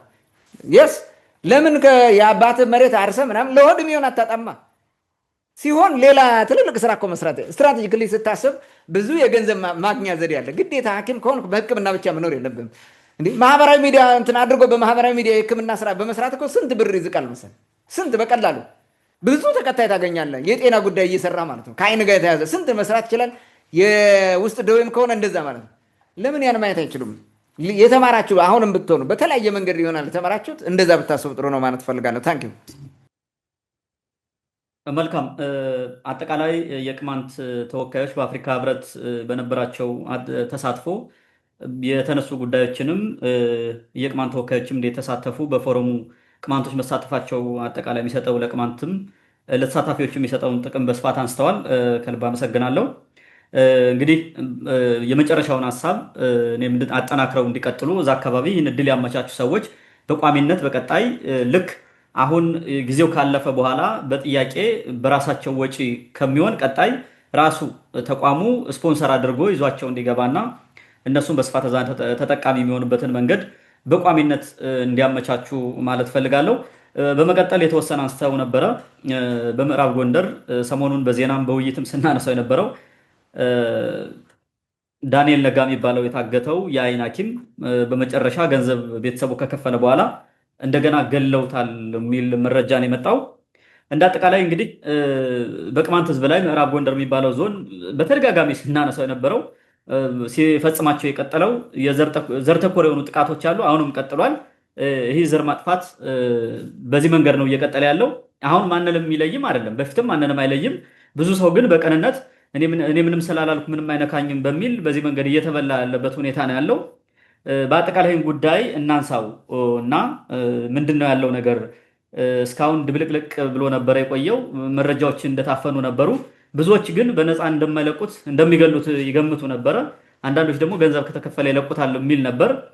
አሁን ፍላጎታቸው ገንዘብ ብቻ እንዳልሆነ ልጁን በመግደል አሳይቷል ያገቱት ሰዎች። ስለዚህን የተመለከቱ መረጃዎችን አጠቃላይ ለተመልካቾቻችን ግልጽ ለማድረግ ያክል ያለውን ሀሳብ ብታቀርብ ወደ አንተ ልምጣ። መልካም። እንግዲህ ምንድነው የተደረገው በምዕራብ ጎንደር? ያው በነገራችን ላይ አሁን አንድ ሰው ማለት ሐኪም ስለሆነ እና ስለሚታወቅ ሞር ትልቅ በማህበረሰቡ ውስጥም ትልቅ እንትን ስላለው ፖዚሽን ስላለው ካልሆነ በስተቀር ሰሞኑን ብዙ ሰዎች ተገለዋል፣ ታግተው የተወሰዱም አሉ። መዳረሻቸው የጠፉ ሁሉ አሉ። በጣም በርካታ ማለት ነው ቅማንቶች ምዕራብ ጎንደር ላይ ማለት ይሁን የሚታወቅ ስለሆነ ሆስፒታል ላይ የሚሰራ ብዙ ሰው የሚያከም አገልግሎት የሚሰጥ ሰው ስለሆነ ነው ይህ ነገር የሆነው እንጂ በጣም ብዙዎች አሉ እንደዚህ የሚደረጉ ማለት ነው። እንግዲህ በርካታ ቅማንቶች በየጊዜው እየታፈኑ ናቸው፣ ዛሬም እየተገደሉ ናቸው። ባለፈው ጥቅምት 19 ቀን 2018 ሼዲ ሆስፒታል የሚሰራ ዳንኤል ነጋ የተባለ የአይን ሕክምና ባለሙያ ነው። ከምሽቱ 1 ሰዓት እራት እየበላ 100 ሜትር አይርቅም ከሆስፒታሉ በር ወጣ ብሎ ማለት ነው እየበላ አሳግተው ወሰዱት። እዛው የሚሰሩ ሰዎች ናቸው አብረው ጠቁመው አግተው የወሰዱት ማለት ነው። አሳግተው ወሰዱ። እዛው ከባቢ ነው ወስደው ያገቱት። እንግዲህ ይሄ በሚዲያ ሲነገር የዞኑ እዛ አካባቢ ያለ የዞን ባለስልጣን ምናምን የሚባለው 1-3 ሰዎች ናቸው ምናምን ከዚህ ጋር የተገናኙ ናቸው በሚሉ ታስረዋል። እናንተ ናችሁ እንዲያደረጋችሁ በሚል ማለት ነው። ቢታሰርም ባይታሰርም ልጁ አልተገኘም፣ እንዲመለስ አልተደረገም፣ አላስመለሱም። አጋቾቹ 3.5 ሚሊዮን ብር ጠየቁ። ወላጅ ማለት ቤተሰብ ደግሞ ተደራድሮ እንደምንም ብሎ ወደ 600 ሺህ ብቻ እንዲከፍሉ ተስማሙ ማለት ነው። 600 ሺህ ክፈሉና እንለቃለን ተባለ። በዚህ ሂደት እያለ እንግዲህ ባለፈው ሳምንት አይ ቲንክ በአርብ ይመስለኛል፣ ባለፈው አርብ ጥቅምት 30 ነው ወይ በ28ም ነው ይላሉ። አይ ዶንት ኖ እንግዲህ ዝሮ ዝሮ ባለፈው አርብ ነው ልጁ የተገደለው። ገንዘብን ይሰጣሉ። ገንዘብን ወስደው ሲሰጡ ማድረግ የነበረባቸው ነገር ነበረ። ገንዘቡን የምታስቀምጥበት ቦታና ሰውየው ሲለቀቅ ማየት አለብህ። ወደ አንተ መምጣት አለበት፣ መረከብ አለብህ መጀመሪያ ማለት ነው። ሰውየው እነዚያም ማስረከብ አለባቸው፣ እነዚህም ገንዘቡ መጣል አለባቸው ከተለያየ ቦታ ተጠባብቀው ማለት ነው። እነዚህ ግን ገንዘቡን አስቀምጡት። ልጁን አሁን አልለቀውም። የታሰሩ 3 ሰዎች አሉ። እነሱን እስከሚለቀቁ አንለቀውም፣ እነሱ ሲለቀቁ ነው የምንለቀው ተባለ። ገንዘቡን ከወሰዱ በኋላ ማለት ነው። በየዋህነት አንደኛ ገንዘቡንም ከሰሩ፣ ልጁም አልተመለሰም፣ ጠፋ። ያ እንደዚህ አይነት ነገሮች ተፈጠረ ማለት ነው። በእርግጥ እንደዛ ቢያደርጉስ ልጁን ይለቁታል ወይ? አሁን 600 ሺህ ብር ለእነዚህ ምንድን ነው? ተራ ነገር እኮ ነው ለእነሱ 600 ሺህ ብር። ሰው መግደል የሚፈልጉት ይገሉታል። ምንም የሚጠረጠር አልነበረም። ብዙ ሰው እንደሚገሉት ያውቅ ነበረ። አጋቾቹ ማለት አጋቹ ቡድን በዛ ዕለት በተለይ አርብ ማለት ነው ባለፈው አርብ ልጁን ባዩ ጄጃው ተበጀ ለሚባል ግለሰብ እዛ ሼዲ ለሚኖር የአማራ ተወላጅ ነው፣ ለእሱ አሳልፈው ሰጡት። ይሄ ደግሞ ምንድን ነው አሁን ሲወራ በዚህ ዘባጭ ባህር አካባቢ የነበሩ የቅማንት መኖሪያዎች አብረው ሲኖር ቆይቶ በተፈጠረ ግጭት ምክንያት ለቆ ሄደ ነው ቦታው። የስ ቅማንትም ተሰዷል፣ አማራም ተሰዷል። በአካባቢ የነበረ ይሄ ሄዶ እዛ የነበረ ነው። ልክ ብሩን ተቀብለው ሲፈቱት ለእኔ ያስረክቡኝ ብሎ ተረከበ። ይሄ ሰውዬ ማለት ይረከብና ወስዶ ገደለው። ባለፈው አርብ ነው የገደሉት። ቀኑ 9 ሰዓት ነው 10 ሰዓት ነው ይላሉ። ተገደለ ማለት ነው። ኦልሬዲ ልጁ ተገደለ 9 ሰዓት ላይ ቀኑ ብቻ በአርብ ገደሉት። አሳልፈው ሰጡ፣ ወስዶ ገደለ። የዞኑ ያውቃል እነማን እንዳገቱት ምን እንደሆነ አሳምሮ ነው የሚያውቀው። በነገራችን ላይ ዝም ብሎ ነው እንትን የሚሉት እንጂ ያውቃል ነው። ስለዚህ አሁን የዞኑ እንትን ምንድን ነው ያደረገው? የጸጥታ ምናምን የሚባለው ሂዶ የዚህን ሰውዬ ልጁን ሚስቱንና ወንድሙን አስሯል አሁን ማለት ነው። በዚህ በግድያው ምክንያት ሰውዬው አልተያዘም፣ ጠፍቷል። ስለዚህ አሁን ግለሰባዊ ሆነ ማለት ነው። ተጠያቂው የዞኑ ወይንም ምዕራብ ጎንደር የሚባለው ነው ተጠያቂው ባለስልጣኑ ማለት ነው። ነገር ግን ግለሰባዊ ያደረጉት ያስገደሉትም እነሱ ናቸው። የሁሉ ያደረጉት የእነሱ ናቸው። ያውቀውታል፣ የት ታግቶ እንዳለ ሁሉ አሳምረው ያውቃሉ። እና ነገር ግን ግለሰባዊ ለማድረግ ሞከሩ ማለት ነው። ስለዚህ አሁን ይሄ የግለሰብ ጉዳይ እንደሆነ አድርገው ነው። ይሄ ልጁ የተጠቃው በቅማንትነቱ ነው። ሌላ ምንም ነገር አለ። ሐኪም ነው፣ ምንም አላደረገም። በቅማንትነቱ አገቱት፣ በቅማንትነቱ ገደሉት። በቃ ሌላ ነገር የለውም። ይሄ መታወቅ አለበት። እንዲሁ አንዳንድ ልጆች ምዕራብ ጎንደር ስንቱን ዕዳ ከፍለሽ ልትዘልቅ ይሁን በዚህ በኋላ ለዚህ ለምታደርግ ብሎ ያነሳሉ። እውነት ነው። ይሄ ሁሉ ዕዳ መከፈሉ አይቀርም። ገዳዮቹ ማለት ነው ተጨፍነ ምንም ሰው አትገልም። ገዳዮቹ ግን በምንም መንገድ እንዲተቀምጠው ሊኖሩ አይችሉም በፍጹም ማለት ነው። ስለዚህ እንዲህ አይነት ነገሮችን አሳዛኝ በሆነ መንገድ እንግዲህ እየፈጸሙት ናቸው ማለት ነው። ገዳዩ ሸሄዲ ነዋሪ ነው። ሂዶ እንግዲህ ሸሄዲ የተቀመጠ ሰው ነው። የልጁን አስከሬን ዛሬ 3 ሰዓት ተኩል ገደማ አምጥተው ቀብረውታል የሚባል አለ። በሌላ መንገድ ነው እንግዲህ አለ እንደዚህ ያለው ግን ኖ የለም ተገድሎ የቆየ ብዙ ቀኑ ስለሆነ አስከሬን ስለፈረሰ እዛው አፈር አልብሰው ነው የተውት እንጂ አላመጡትም ብለዋል። ዋቴቨር ኢት ኢዝ እንግዲህ አፈር አለበሱት አላለበሱት፣ አምጥተው ቀበሩት አልቀበሩት፣ ጎንደር አመጡት፣ ምንም የሚጠቅመን ነገር የለም ለኛ። ልጁ ቢኖር ነበር የሚጠቅመን ምንም ነገር ለቤተሰብ ኦኬ፣ እንደዛ አይነት ነገር ቢደረግ ግን ኦልሬዲ ምንም ማድረግ አይቻልም። የሰይጣናዊ የሆነ ዘመን ውስጥ ስለገባንና በደናቆርት ጽንፈኝነት እንዲህ አይነት ነገር ውስጥ ስለገባን በትራኮማ በምን የተቸገረ አይናቸውን የሚያክማቸውን ወንድማቸውን የራሳቸውን ለራሳቸው የሚያገለግል ሰው የሚገሉ በጣም አሳዛኝ ናቸው። እንዲህ አይነት ነገር እኔ አንዳንዴ ምን አይነት ኢትዮጵያ ውስጥ እንደምንኖር ራሱ እነዚህ ሰዎች ራሱ እንዴት ነው እንደደነቆረው በጣም ይገርመኛል። አይ በሌላ በኩል ደግሞ ምን የሚል ነገር ነበረ? መረጃዎቹ ማለት ከመጡ አለመዘገብ ብዙ ጊዜ ቆይተናል። በነገራችን ላይ ምንድነው እነዛ የታሰሩ 3 ሰዎች እስከሚፈቱ አንለቅም ነው ብለው ያስቀሩት እንጂ አልተገደለም ብለው የሚያወሩ አሉ። ግን አሁን እንደተገደለ እርግጠኛ ነን ብለው በእርግጠኝነት እየተናገሩ ስለሆነ ነው ይሄንን መዘገብ ያስፈልገው ማለት ነው። ያ ነው እንግዲህ እነዚህ ታሰሩ አልታሰሩ የሚመጣ ለውጥ ይኖራል አይኖርም ምንም የምናውቀው ነገር የለም። ሰውየው ተይዞ ምን ቢደረግ ምንም የሚመጣ ለውጥ የለም ምንም። ምክንያቱም ጥረቱ የነበረው ልጁ እንዳይሞት ነው እንዳይገደል ነበረ። ይህን ያክል ዘመን አገር ብዙ ነገር አውጥቶ ያስተማረውን ሰው ወላጅ ይህን ሁሉ ነገር አውጥቶ ያስተማረውን ሰው የራሱ ቤተሰብ የመሰረተ ልጁን ሚስቱን ጥሎን እንዲገደል ተደረገ። በጣም በሚያሳዝን ሁኔታ ማለት ነው። ይሄ ማቆርቆዝ እኮ ነው። ዘር ማጥፋት ማለት እኮ ነው። የብሬድ ዊነሩን ወይም ዳቦ የሚያመጣውን ሰው ከቤተሰብ ስትገለው ምን እንደሚሆን አስቡ። ይሄ ሀገር ህዝብን ለይተህ ለማጥፋት የሚደረግ የዘር ማጥፋት ወንጀል እኮ ነው። ይህን የመሰለውን የግፍ ግድያ እንግዲህ በደናቁርቶች አጠናክረው ቀጥለውታል፣ ያቀጥሏል። ቅማንቱ ይህን ማወቅ አለበት። እንግዲህ ቅማንቱ መጠንቀቅ አለበት። አሁንም የምናገረው መጠንቀቅ አለበት። በቃ ራሳችሁን በማትከላከሉበት ቦታ ሆናችሁ ስራ አትስሩ። ምንም ነገር ያደርግላችሁ። በቃ ምንም ነገር ግፋቢል ራብ ነው የሚርባቸው። ራብ እየራባችሁ ቤተሰብ ቅማንት ደግሞ እርስ በርሶቻችሁ ነው። ሌላ ዝም ብላችሁ አጉል ድርቅና ይዛችሁ እዛ ውስጥ እየሄዳችሁ ራሳችሁን ባታጠፉ ደስ ይለኛል። እንደዚህ አይነት እንትን ውስጥ ባይገባ ማለት ነው። ሰው የጽንፈኞች ቦታ ሄዶ ሰርቶ ለመብላት የሚጥር ቅማንት ካለ አደጋ ላይ መሆኑን ማወቅ አለበት። ጥያቄያችን ሳይመለስ ከእፉኝት ጋር አብረን ልትሰራ አትችልም። ከአፋኝ ጋር ከደግ ገዳይ ጋር ሰርተ በምንም መንገድ ልትበላ አትችልም። በልተህም በሰላም አታድራትም። እየሰጋ እየደነገጥክ ነው። አሁን መጡ አፈኑኝ አገቱኝ እያልክ ማለት ነው። ታግተ ደግሞ የሚያደርጉህን ማሰቃየት ታውቃላችሁ። እና ይሄ ቢያስብበት ሰው ጥሩ ነው ብዬ ነው የማስበው። ሌሎቻችንም ከዚህ ተማሩ። ሌሎቻችን እዚህ መማር አለብን። ለታገተው ሰው ማስለቀቂያ ገንዘብ ሲከፈል መደረግ ያለበት ጥንቃቄ ቢደረግ። ማይለቀቅ ከሆነ ለምን እንከፍላለን? እኔ አፍተር ኦል ለሚታገት ሰው ገንዘብ አለመክፈል ጥሩ ነው ብዬ ነው የማስበው።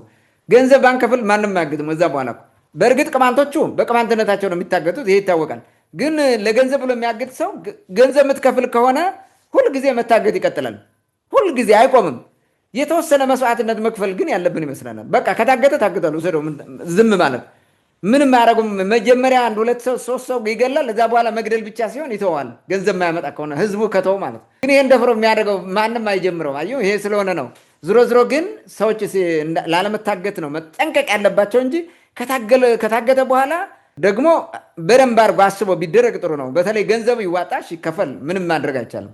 ሰውየው የሚመለስ ከሆነ በማይመለስ ሁኔታ ወይም ዝም ብለህ ሰተህ መመለስ ልጁን ሳታመጣ ግን በጣም አደገኛ ነው። ቤተሰቦቹ ራሱ እንዳይቋቋሙበት ነው ያንን ብር የሚደረገው ማለት ነው። ኤኒዌይስ በጣም አዝኛለሁ። እንግዲህ ለቤተሰቦቹ ለጓደኞቹ መጽናናትን እመኛለሁ። የእሱንም ነፍስ እግዚአብሔር በገነት ያሰርፋት። እሺ እንግዲህ ምንም ማድረግ አይቻልም። ይሄ እንደሚፈጠር የሚታወቅ ነበረ ከመጀመሪያውም።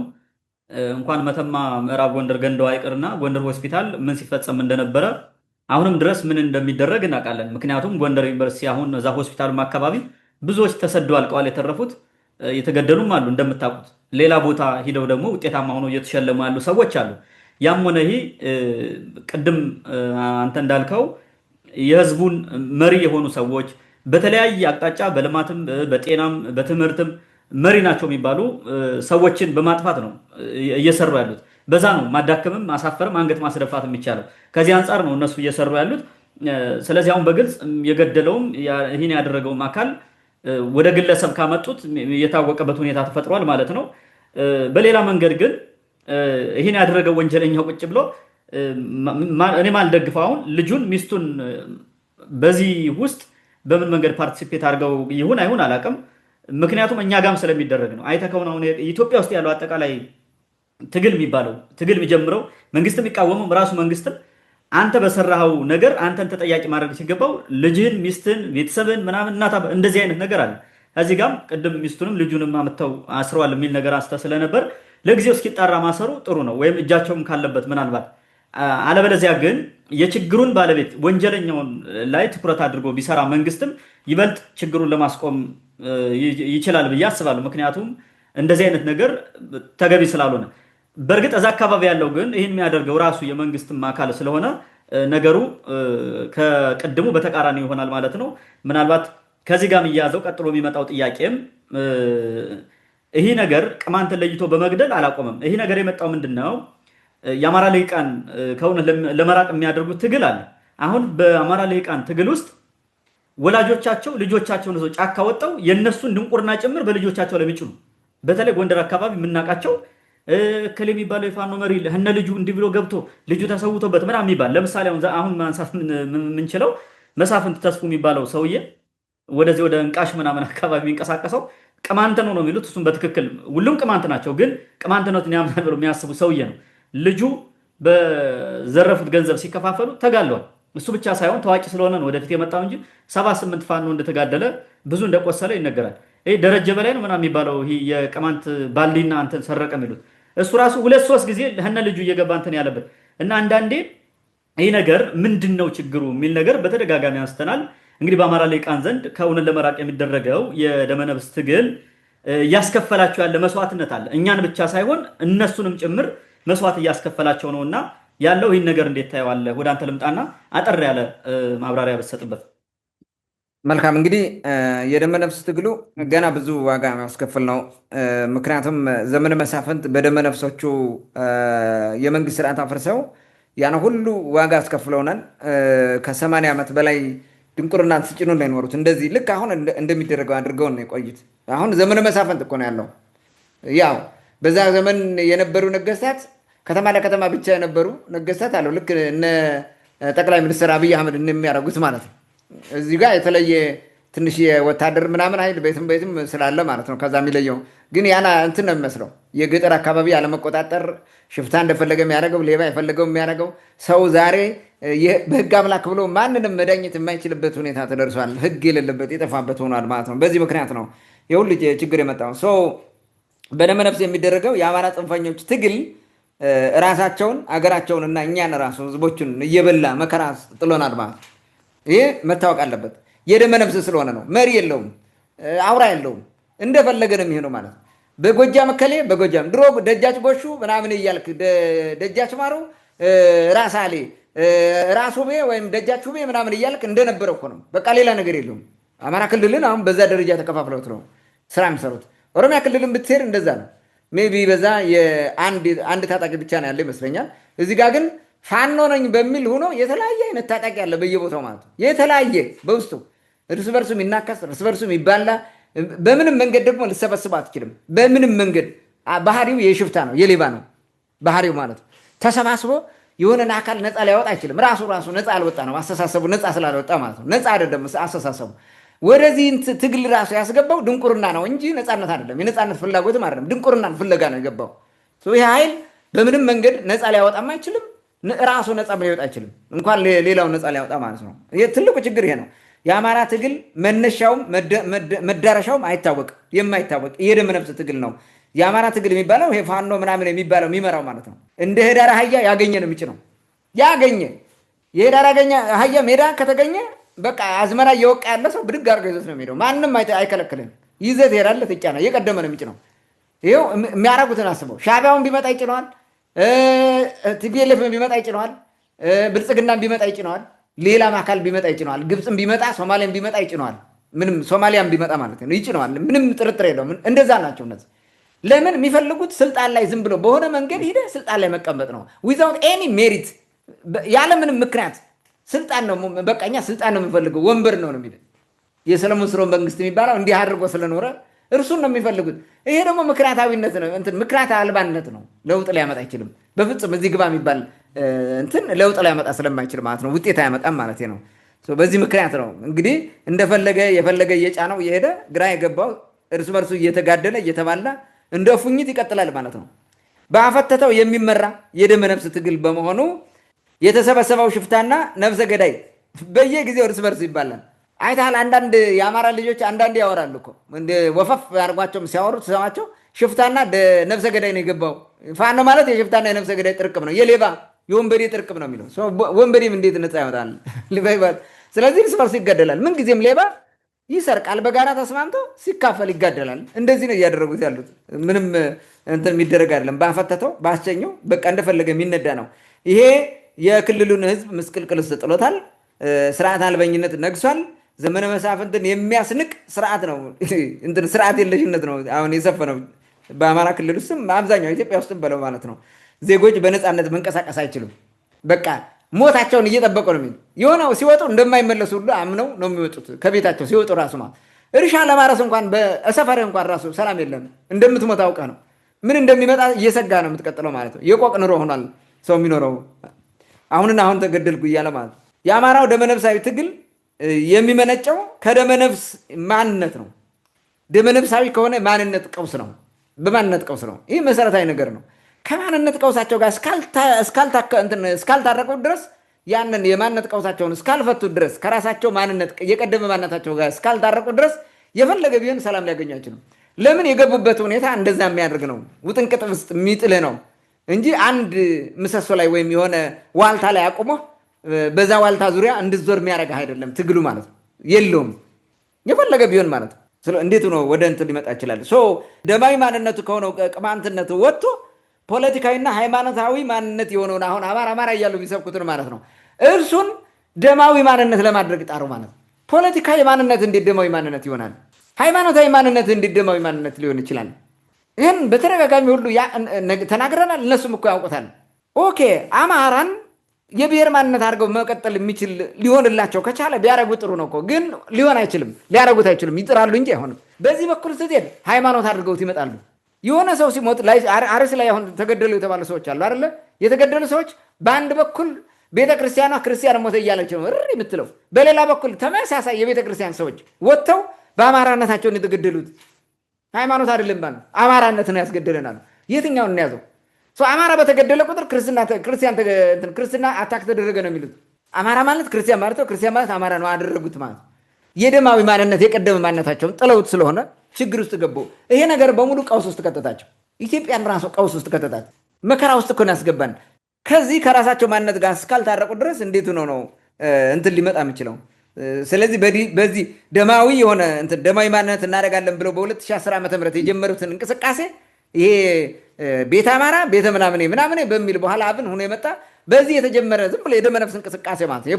ፖለቲካው ባጦዘው ልክ የጦዘ እንቅስቃሴ ባፈተተው የሚጓዝ ሆነ። መሪ የለውም። ሁሉ መሪ ነው። መንጋ ነው። በመንጋ ነው የሚመራው። የሌቦችና የጭልሌዎች መሸለያ ነው።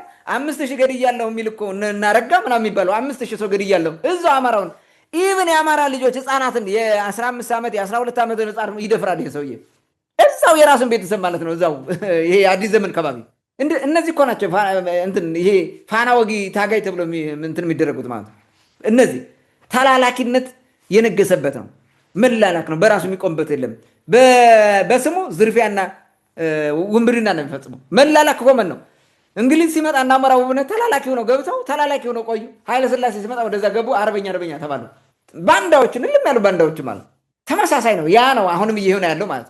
ስለዚህ አሁን ምንድነው መሰለ እንደዚህ አድርገህ የሌባ ማወደሻ አዝማሪ ማሲንቆ ምናምን ይመጣና ጀግና ይባላል። ጀግና ለማድረግ እሱን ትሞክራለህ ማለት ነው። ውሸቱን እውነት አድርገው ለማለት እንግዲህ ትላንት የመሳፍንት ተስፉ ልጅ ተገሏል። ከዚህ በፊት አንዱ ሞቶበታል መሰለኝ፣ በውጊያ ይመስለኛል ያኛው የሞተው። ይሄኛው ደግሞ እርስ በርሳቸው ተጋደሉ እና እየየ እየተባለ ነው አሁን ማለት ነው። መርዶ ተቀምጠው እሪ እያሉ ነው ሞተብን ምናምን ማለት። ከዚህ ሌላ ምን ሊያመጡ ነበረ? ሲጀመር የእውነተኛ ታጋይ ከሆነው ሰው እንደዚህ ስለሞተ እሪ አይሉም። ምን ታጋይ ይሞታል? ለመሞት አይደል የሚታገለው ሲጀመር ማለት። ሌቦች ስለሆነ ነው የሚያለቅሱት እንጂ ታጋይ ሪል ታጋይ ከሆነ ሲሞት ትቀብረዋለህ። ክብር ለሰማዕታት ብለህ አልፈህ ትሄዳለህ። በቃ በሱ መስዋዕትነት ትግሉን ታስቀጥላለህ። ትግል እኮ የውደት ስላልሆነ ነው የሰፈር ነው የሚያማቸው። ብለዛ ነው ሳይሞቱ ውጤት ማምጣት ነው የሚፈልጉት። ሳይሞቱ 4 ኪሎ መግባት ነው የሚፈልጉት። አንደኛው ይሄ ነው የውሸት ትግል ስለሆነ ማለት ዝም ብሎ በሰፈር ጀግንነት ምናምን የመጣ ነው። እኔ የሚያሳዘኝ ግን እነ መሳፍንት ተስፉ ናቸው። መሳፍንት ተስፉ በአንድ በኩል ጥሩ ኳሊቲ ያለው የሆነ እውነቶችን ያውቃል ማድረግ ያለበትን ማለት ነው። ነገር ግን ባልሆነ ትግል ውስጥ ገብቶ ይደናበራል። እነ መሳፍንት ተስፉ የሚኖርበት አሁን እንቃሽ በለው ቆላ ወገራ የሚባለው ቅማንት ነው። የቅርብ ጊዜ ቅማንት ነው። በኃይለ ሥላሴ ነው በደርግ ጊዜ የተደረገ ጥናት ይነግረናል። ይሄደዛ የሚነድ ቅማንተኛ ተናጋሪ ህዝብ ነው። ያ ህዝብ ቅማንት ሳይሆን ቅማንተኛ አይናገርም፣ ይታወቃል። በደሙም አንድ ነው ከኛ ጋር ምንም አማራ ደሙ የተለየ ነገር የለውም። ስለዚህ የአካባቢ አሁን ይሄ ቆላ ወገራ ጃኒ ፋንቀራ አርማጭሆ የሚባለው ታችም ላይም ብለው ማለት ነው ጭልጋ ወህኒ የሚሉት አለ ጨምረው እስከ ቋራ እስከ ደንቢያ ይሄ ቅማንተኛ የሚናገርበት ነበረ በኃይለ ሥላሴ ዘመን ማለት አሁን ትላንት ነው። ይሄን አሳምረው ያውቃሉ። ቅማንቶች ናቸው እነዚህ አሁን የሚጋደሉት ሁሉ የሚባሉት እኮ። እኔ እኮ አሁን የሚያሳዝኑኝ ቅማንቶቹ በቃ ባልሆነ ማንነት ውስጥ ገብተው ቅማንትነታቸውን ለመሸሽ ብለው እንዲህ ማለቃቸው እኮ ነው። ምን ሆኖ ነው? እነዚህ ሰዎች ለምን አይመለሱም? ወደ እውነተኛ ማንነታቸው ለምን አይመለሱም? ይሄ ምክር ነው። በግድ ተመለሱ የሚላቸው የለም፣ መብታቸው ነው መቀጠል። ግን አያዋጣቸውም። ከማባላት ውጭ ምንም ነገር ሊያመጣላቸው አይችልም። የሚያመጡት ድልም የለም። ለማን ብለው ድል ያመጣሉ? ለምን? ማን ነው የሚጠቀመው? ለአማራ ነው የሚሉት አይደለ? የአማራ ገዢ መደብ ነው የሚጠቀመው ደብተራ ነው። ይሄ ለደብተራ ጥቅም ነው የምንታገለው ቢሉ የተሻለ ነው። ምክንያቱም የሚበጠብጠው የሚበላው እሱ ነው። ስልጣን የሚይዘው እኮ ሌላ ነው። ወደ ኋላ ሄደ የነገስታቱን ታሪክ ወደ ኋላ ተመለስና ማን ብለህ ጠይቀው። እዚህ ጋር መጣ በዚህ መጣ ብትለው ነገር የለም እኮ። ይህን እኔ ቢያስቡበት አሁን በዚህ ደረጃ ማለት ነው እርስ በርስ መባላት ተባልተው እየየ ማለት ምናምን ይሄ ከማንነት ቀውስ የሚመነጭ ስራ ስለሆነ ከዚህ ቢወጡ ጥሩ ነው። እነ መሳፍንት ተስፉ የትናንት ቅማንቶች ናቸው። በማይረባ ቀቢጸ ተስፋ ውስጥ ገብተው ሀገርንም ባይበጠብጡ አካባቢያቸውን ባይበጠብጡ እራሳቸውን ራሱ ለምን ሴት ላይ ያደርጉ? በሰላም ለምን አይኖሩ? ለምን በሰላም አይኖሩም? እኔ የማይሆን ነገር የማይሳካ ነገር ጋር ገብተው ለምን ፍዳቸው ነው ያለው? እኔ በጣም ነው የማዝነው እውነቱን ለመናገር ደጋግሜ የተናገርኩት። የእኔ ምክሬ ለምን ወደ ቀልባችሁ አትመለሱም? ለምን ወደ ቅማንትነታችሁ ተመልሳችሁ እንደ ግሉ አንድ በሚያደርጋችሁ ማንነት ላይ ቆማችሁ ክርስትናን እንደ ሃይማኖት ቅማንትነትን እንደ ብሔራችሁ አድርጋችሁ ብትቆሙ። ይሄ የደም ጥናት እኮ ነው። ደም ምርምር ራሱ የተመረመረ ደም ነገረን እኮ። በቃ አማራ ዘሩ ቅማንት ነው ብሎ ነገሩን። የሚታወቅ እኮ ነው። ስለዚህ እንደዛ ቢያደርጉት የተረጋጋ ህይወት ይኖራቸዋል ብዬ አስባለሁ። በአንድነት መቆም ይችላሉ ማለት ነው። በሚያስተሳስራቸው እውነተኛ ማንነት ላይ ቢቆሙ የጀመሩትን የደብተራ ትግል ቢያቆሙት እና ወይም ፖለቲካዊ ጥያቄ ካላቸው ራሱ ትክክለኛ ፖለቲካዊ ጥያቄ አይደንቲፋይ ተደርጎ ሪል መነሻው መድረሻው እና ከመነሻው ወደ መድረሻው ለመሄድ መጓዣ መንገዱን ለይቶ ያስቀመጠ የጋራ ወጥ የሆነ ሃይራርኪክል የሆነ ቼይን ኦፍ ኮማንድ ያለው ትግል ቢታገሉ ጥሩ ነው ብዬ አስባለሁ። ታንኪዩ። መልካም። ስለ እነዚህ ሰዎች ማውራትም ይሰለቻል አንዳንድ ጊዜ። በየት ገብተህ በየት እንደምጨርሰው በየት አስተያየት እንደምሰጥበትም ግራ ያጋባል። የተቀላቀለ ወይም የተበተነ ልቅ ማለት ነው ትግላቸው በሙሉ። በተደጋጋሚ ከዚህ በፊትም አንስተነዋል። እንዳትወው ይነኳል መጥተው። ይኸው ቅድም ያን ስለዛ ዶክተር ስናነሳ የነበረው ዙረው ተመልሰው ቅማንትን ነው ለማጥፋት የተነሱት። ስተዋቸው በቃ ችግር ነው እና አንዳንዴ በቃ በቁም ነገር ራሱ ስለነዚህ አጀንዳ ይዞ መወያየቱ ምን ያክል እንደሚያሰለችና እንደሚያስጠላ ቁጭ ብሎ ለሚያይ ሰው ትንሽ ግራ ያጋባል። ይህን በዚህ እንለፈውና በመጨረሻ አንድ ነገር እናንሳ። አንድ የታሪክ ተመራማሪ ፕሮፌሰር ላጲሶ ዴጌልቦ በትላንትናው ዕለት ማረፋቸው ተሰምቷል። እንግዲህ በኢትዮጵያ ታሪክ ውስጥ ትልቅ አሻራ እንዳሳረፉ ብዙዎቻችን እናውቃለን። በተለይም ከቅማንት አንጻር የቅማንት ትግል ሲጀመር በድፍረት የቅማንት ሕዝብ ታሪኩን እንዲያውቅ በር እንደከፈቱ ይናገራሉ የቅማንት ምሁራን፣ እንግዲህ አንተንም ጨምሮ። በአጠቃላይ ይህን በተመለከተ ሀሳብ ብንሰጥበት የተሻለ ይመስለኛል።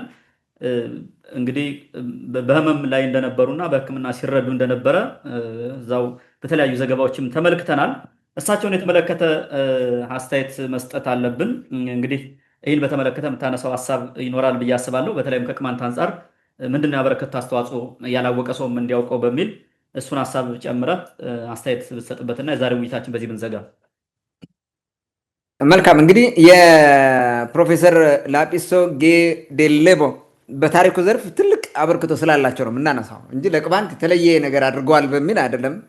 በእርግጥ ከቅማንት ትግል አንጻር ያበረከቱት ነገር አለ። በሆነ ጊዜ ፓርቲሲፔት አድርገዋል። የፓናል ዲስከሽን ነገር ነበረና እዛ መጥተው ተሳትፈዋል።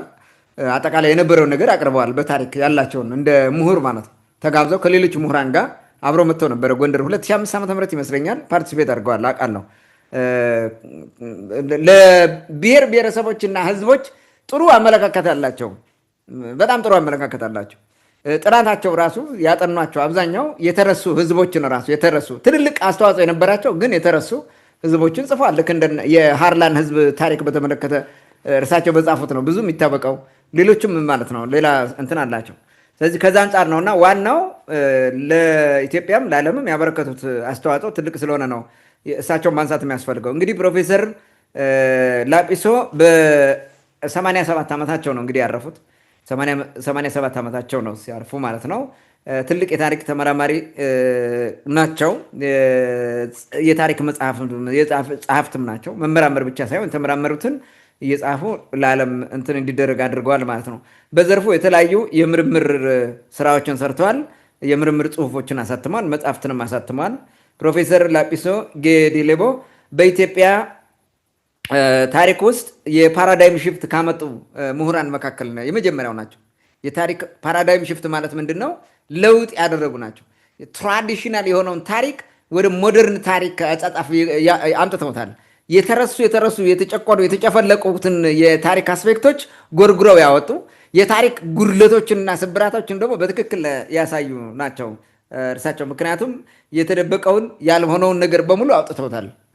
ኢቭን ስለ አፄ ቴዎድሮስ ራሱ የጻፉት ግጥሞችን ምን እያመጡ አፄ ቴዎድሮስ ሃይማኖት በእንትን እንደማይመስሉ በብሔር በምን እነሱ በሚያስቡት ሳይሆን የሰለሞን ዘር ሳይሆን ሌላ ስለሆኑ የነበረውን ነገር አጠቃላይ ለመጻፍ ለማሳየት ሞክረዋል ማለት ነው።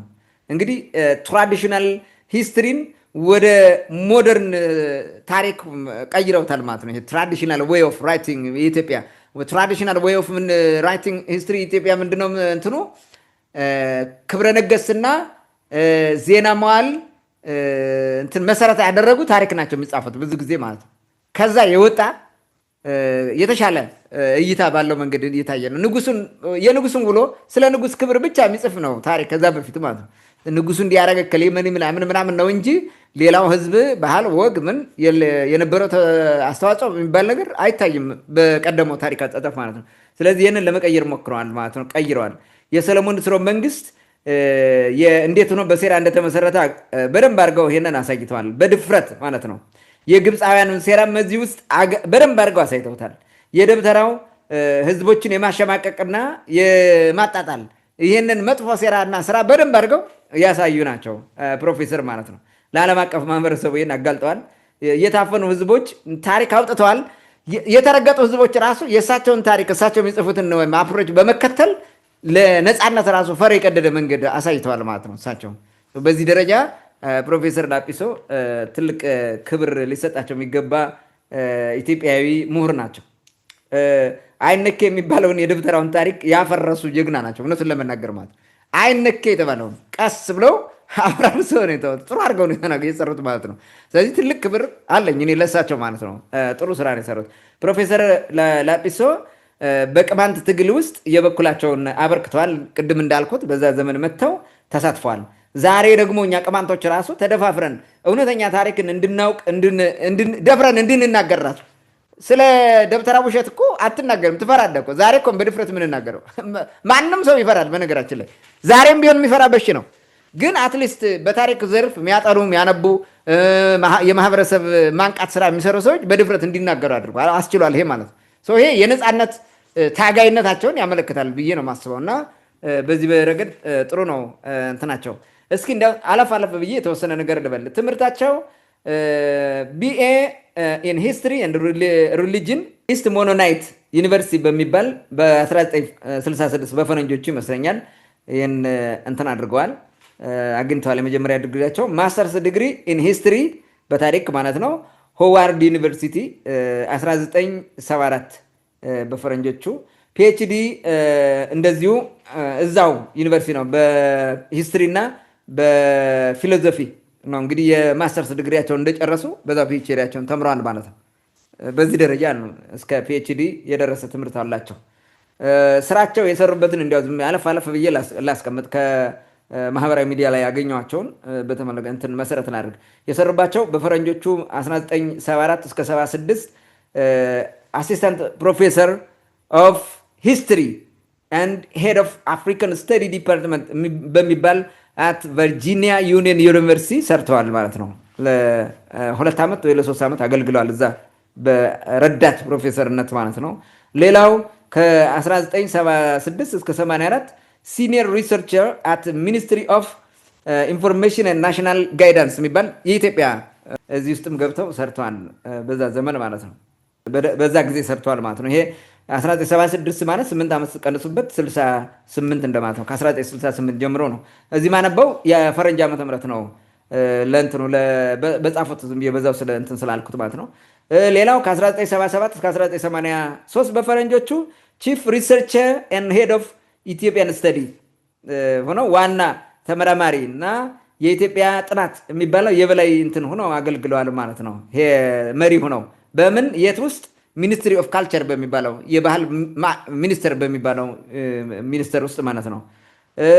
እንዲሁ በፈረንጆቹ በ1983 እስከ 93 ባለው 10 ዓመት ገደማ ይመስለኛል ቺፍ ሂስቶሪያን አት ኢንስቲትዩት ኦፍ ኢትዮጵያን ናሽናሊቲ ስተዲስ። ይሄ ቅማንት የታወቀበት የሁሉም ብሔር ብሔረሰቦች የሚባሉ የተጠሩበት ተጠንቶ የተገኘበት ጥናት ውስጥ ነበሩ፣ እሳቸው ነበሩ ማለት ነው። ይበላየን እኔ አሁን ቆጨኝ ይህን ሳይ ማለት ነው።